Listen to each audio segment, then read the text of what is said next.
Hi friends, आज हम बात करेंगे एक बहुत ही important compliance employ pension scheme के बारे में। तो एम्प्लॉय पेंशन स्कीम हमें जो भी जॉब करते हैं उन लोगों को मिलती है।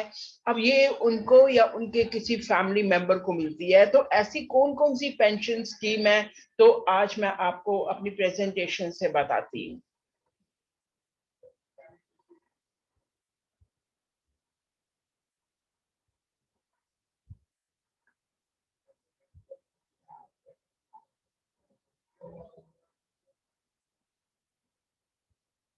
आप देख सकते हैं कि pension under employee pension scheme वो कौन कौन सी होती है।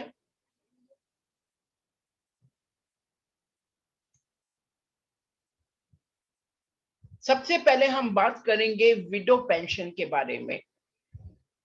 जब कोई एम्प्लॉय अपने जॉब के अंदर उसकी डेथ हो जाती है तो उसकी स्पाउस विडो को अंडर ईपीएफ स्कीम पेंशन मिलती है। अब ये विडो को पेंशन कब तक मिलती है? अगर उसने रीमैरिज कर ली तो उसको पेंशन नहीं मिलेगी। Otherwise till her death she will get the pension. Pension amount जो बेस करता है वो एम्प्लॉय जो मेंबर है उसकी सैलरी पर। लेकिन अगर हम बात करें कि एक मिनिमम अमाउंट विडो को जो पेंशन के रूप में मिलता है वो 1000 रुपीज पर मंथ मिलता है। इसके बाद हम बात करते हैं चाइल्ड पेंशन की।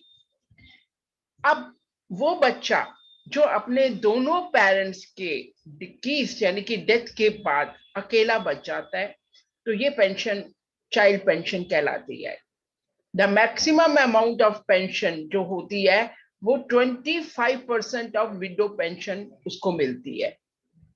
The child will receive the pension जब तक कि उसकी उम्र 25 साल तक की नहीं हो जाती। यानी कि 25 साल तक उसकी एलिजिबिलिटी रहती है कि वो पेंशन स्कीम को अवेल कर सकता है। The child and window pension generated together. अब ये दोनों पेंशन इकट्ठी भी मिल सकती हैं, यानी कि अगर उसकी वाइफ विडो जो भी है उसको भी पेंशन मिलेगी और अगर कोई बच्चा है तो उसको भी पेंशन मिल सकती है। Orphan pension. अब ये वो पेंशन होती है जब विडो जो भी लेडी उसकी मदर है उसकी भी डेथ हो जाती है।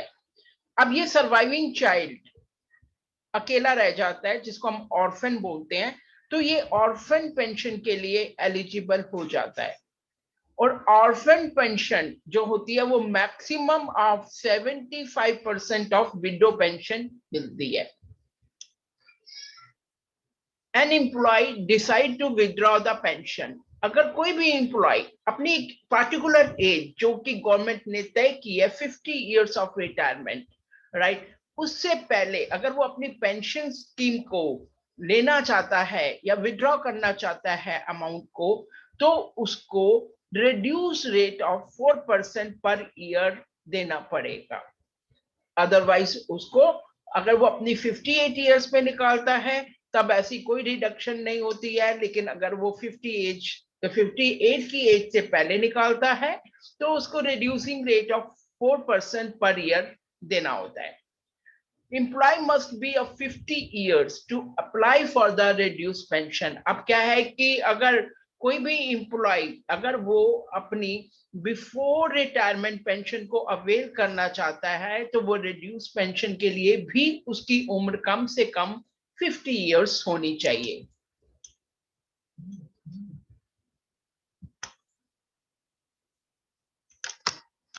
उम्मीद करती हूँ कि आपको ये समझ में आ गया होगा। Thank you.